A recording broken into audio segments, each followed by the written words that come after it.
내가 바보지. 어휴, 어이구.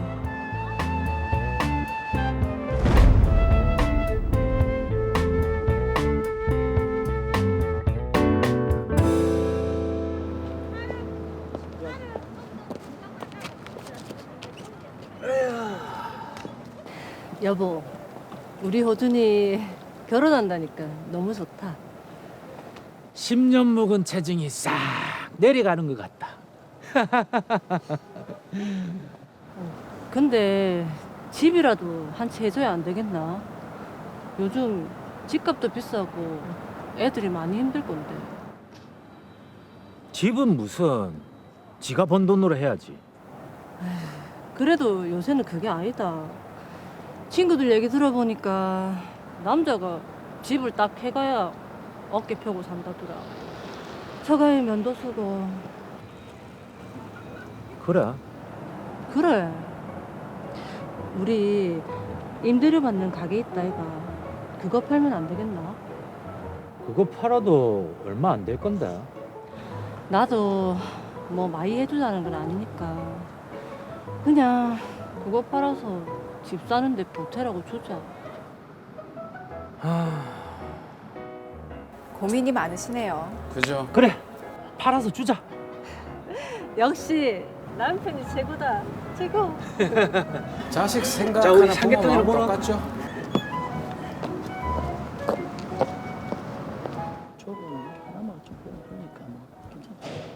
아이고 사장님 오셨네요. 아, 이분이 장사하고 싶다는 분이세요? 아, 네, 안녕하세요. 아, 제가 저 옆 동네에서 음식점을 하고 있는데 당장 가게로 옮겨야 해서요. 그러면 딱이지요. 사장님이 건물을 팔겠다고 해서 전에 있던 세입자분도 얼마 전에 나가고 가게가 비어 있어요. 장사도 잘 되는 자리입니다. 아, 그래요? 자자 우리 밖에서 이러지 말고 안으로 들어가서 한번 둘러볼까요? 네. 가시죠. 얼마 전까지 가게를 하던 데라 손볼 데도 없지요. 그렇네요. 가게가 깔끔하고 상권도 괜찮은 것 같고. 여기로 계약할게요. 사장님 성격이 시원시원하시네요. 아, 저희도 좋습니다. 그런데 저희가 가게 살 돈이 조금 모자라서 그런데요. 일부를 먼저 드리고 2년 뒤에 나머지를 드리면 안 될까요? 매매 계약에 변수가 생겼네요. 이분 상황이 좀 급한 것 같은데 사장님 한번 봐주이소. 알겠습니다. 그렇게 하죠. 그럼 매매 계약서를 쓸까요? 저희가 돈을 다 드리는 것도 아니니까 그냥 임대차 계약서로 쓰시죠. 그게 사장님한테도 부담이 덜 하실 것 같은데. 그거 좋은 생각이네요. 전세 보증금 형태로 해서 준비된 돈을 먼저 주시면 되겠네요. 그럼 등기는 어떻게? 아, 그건 당연히 저희가 잔금을 드리면 그때 해주세요. 저희 사정 봐주시는 건데 당연히 그래야죠. 특약 사항이 이런 것들에다 잔금이나 소유권 이전 등기 사항을 꼼꼼히 챙겨서 넣으면 걱정 안 하셔도 됩니다. 그래요, 그럼. 그럽시다. 자자, 그럼 계약서 쓰러 가시죠. 자, 매매 계약서가 아니라 임대차 계약서를 썼습니다. 분위기로 봐서는 매매 계약이 잘 된 것 같네요. 여보세요? 예, 사장님. 장사는 잘 되시죠? 아, 네, 사장님. 아, 그나저나 그 2년이 다 돼가지고 등기를 넘겨드릴 테니까 매매 잔금을 받고 싶은데 언제쯤 될까요? 아, 저희 임대차 계약으로 한 거라 계약 갱신할게요. 계약 갱신이요? 법적으로 임차인인 저희가 2년 더 계약을 갱신 요구할 수 있는 거 아시죠? 아하, 계약할 때와는 전혀 얘기가 다르네요. 아니, 계약할 때랑 얘기가 다르잖아요. 아, 저희는 임대차 계약으로 한 거니까 그래도 되는 거잖아요. 아무튼 저희는 못 나가요. 그때는 잔금 마련되면 주고 이 가게를 사겠다고 했잖아요. 어머, 저희가 그랬나요? 아, 모르겠고요. 아무튼 저희는 임대차 계약서에 적힌 대로 계약갱신 요구할 테니까 그렇게 하세요. 아니 그게 무슨 소리입니까? 잔금되면 주고 가게 소유권 이전 등기 인수하든지 못 주겠으면 이 가게 비워주세요. 못 나간다니까요.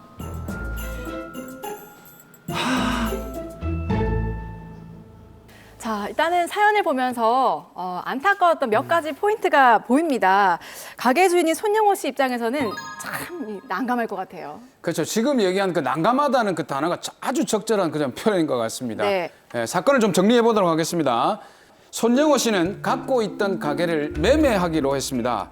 그런데 이 매수인이 돈이 좀 부족하다면서 매매 대금 중에 일부를 지급하고 2년 뒤에 나머지를 지급할 테니까 그동안은 좀 먼저 들어가서 장사를 좀 하자 네. 이렇게 부탁을 하고 있습니다. 아, 이게 저 같으면 안 된다고 딱 잘라서 얘기를 했을 것 같은데 또 마음씨 좋은 의뢰인은 허락을 해줍니다. 저 의뢰인이 아무래도 이제 저 같은 마음씨를 가지신 것 같은데 2년 뒤에 나머지 대금을 지급을 받으면서 네. 등기를 넘겨주기로 하고 매매 계약서가 아니라 임대차 계약서를 쓰게 됩니다. 근데 2년이 다 돼갈 무렵에 매수인이 임대차 계약이니까 계약갱신 요구권을 청구하겠다.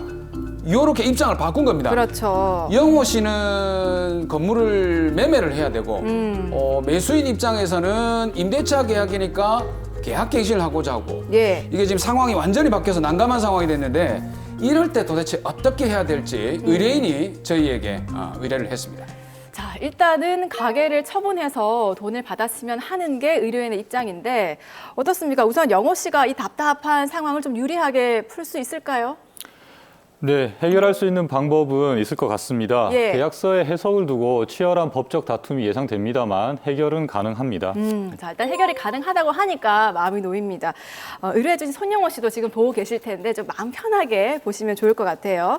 자, 우선 이 사연에서 그렇다면 문제가 되는 분쟁 포인트 어딥니까? 네, 매매 계약서가 아니라 임대차 계약서를 써서 이 계약이 매매 계약인지 임대차 계약인지를 분명하게 구분하기가 어려워졌다는 데 있습니다. 뭐니 해도 이 계약서가 문제입니다. 그러니까요. 문제. 예.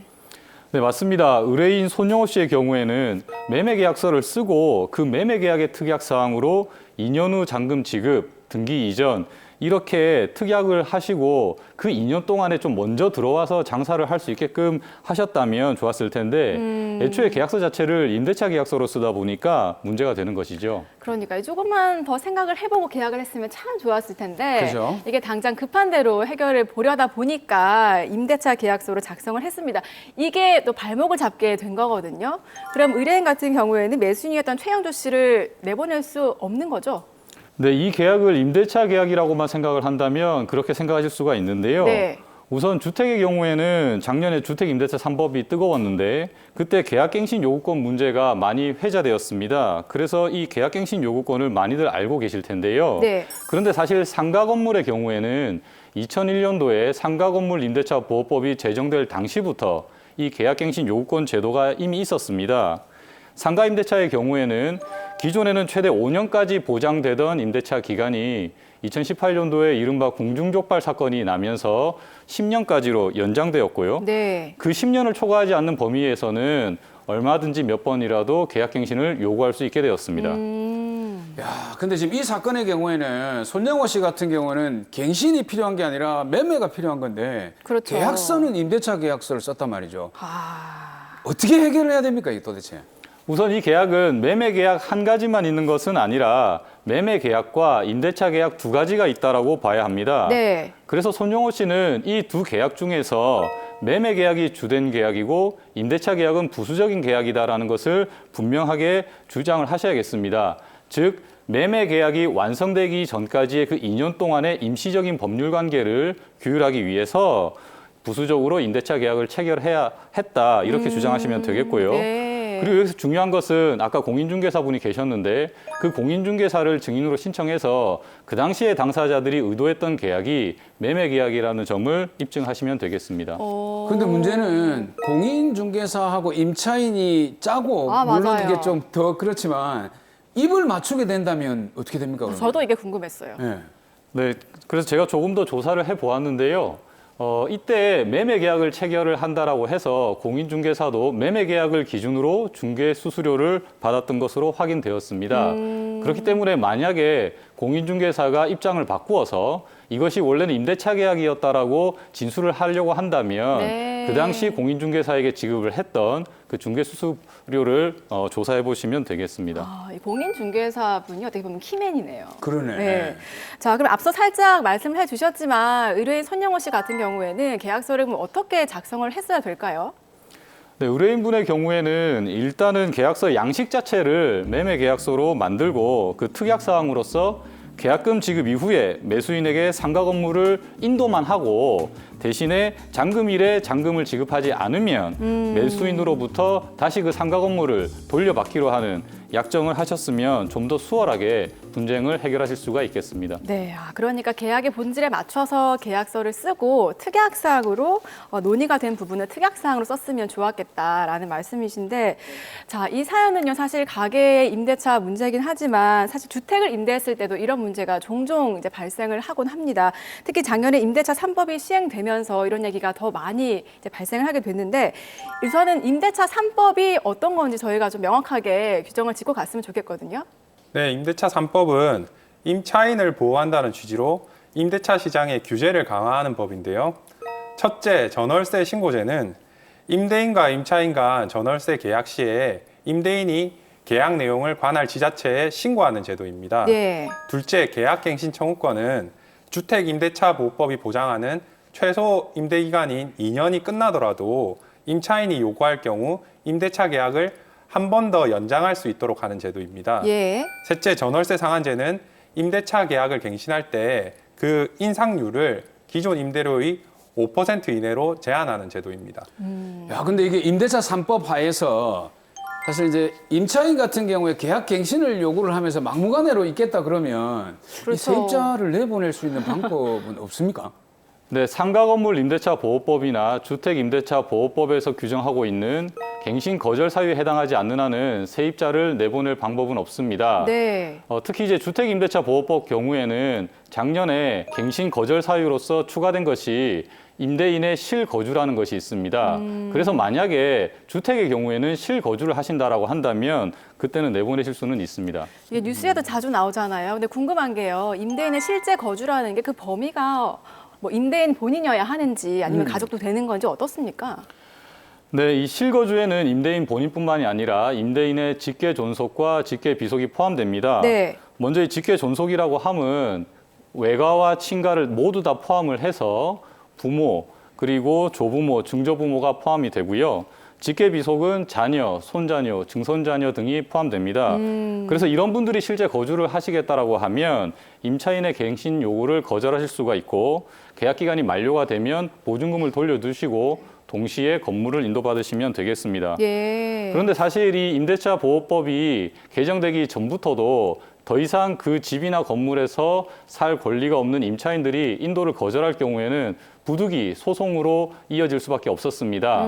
그래서 이런 소송을 하게 되면 시간이 많이 걸리니까 도입된 제도가 있는데요. 그것이 2016년도에 도입된 주택임대차 분쟁 조정 제도입니다. 주택임대차 분쟁 조정 제도요. 이게 구체적으로 어떤 제도인지 오동준 변호사님께서 좀 말씀해 주시죠.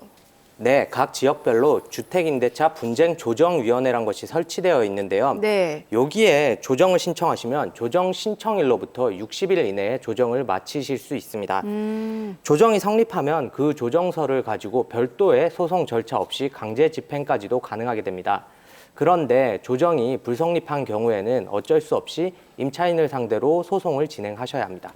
야, 그럼 이제 소송을 하게 되면 거의 1년이 넘는 경우가 있는데 60일 이내에 해결할 수 있다는 것은 상당히 신속한 분쟁 조정 제도인 것 같은데. 그러니까요. 그리고 주택 임대차 분쟁 조정위원회 꼭 기억을 해야 될 것 같습니다. 자, 저희가 지난주에도 비슷한 걸 배웠잖아요. 복습을 해보자면 의료 분쟁이 생겼을 때는 의료 분쟁 조정 중재원에 가서 해결을 보시고 이게 임대차 계약에 문제가 생겼다 할 때는 주택임대차 분쟁조정위원회 여기를 꼭 기억을 해둬야겠네요. 예, 저는 복습을 잘 안 하니까 예습만 합니다.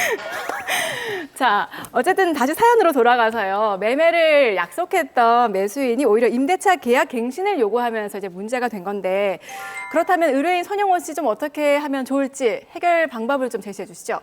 네, 손영호 씨의 경우에는 제가 해결 방법이 있다라고 말씀을 드렸는데요. 단순히 그렇다고 해서 계약서의 해석 문제만을 가지고 승소가 확실한 것은 아닙니다. 원래 매매 계약을 체결하는 것이었으니까 아까도 말씀드렸던 것처럼 공인중개사에게는 매매 계약을 기준으로 한 중개 수수료를 지급을 하셨고 또 이 매수인 입장에서도 내가 실제로 앞으로 소유해서 사용할 건물이다 보니까 상당한 개보수 공사를 하는 등 사실상 소유자인 것과 마찬가지로 행동을 하셨을 것이라고 보입니다. 네. 그래서 이런 부분들을 꼼꼼히 증거를 취합을 하셔가지고 변호사와 함께 상의를 하시면 해결하시기가 더욱 수월하시겠습니다.